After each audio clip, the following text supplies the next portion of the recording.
Ovo će vas grijati bolje od vrućeg tuša i najhladniji dani postat će topli. Recept sam naučio od svog djeda koji ga priprema već desetljećima. U veći lonac ulijte 500 ml vode.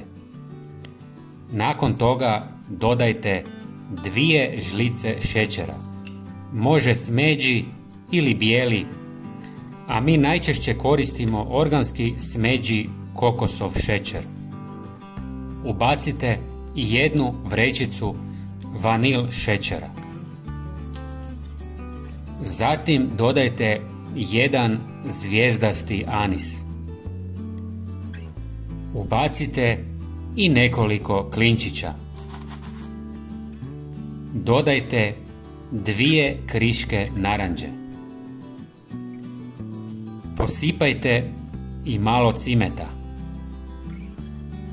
Sve dobro promiješajte i ostavite da lagano vrije otprilike 15 minuta.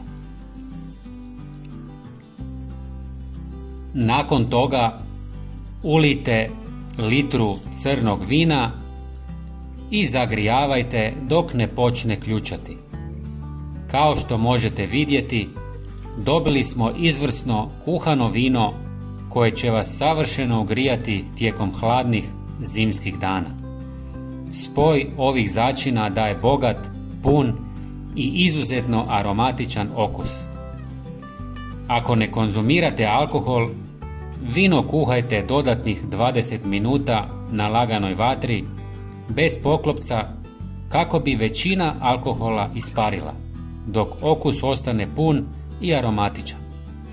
Prijatelji, napišite mi u komentarima koje sastojke vi dodajete u svoje kuhano vino kako bi isprobao neku novu kombinaciju. Hvala vam od srca i živjeli!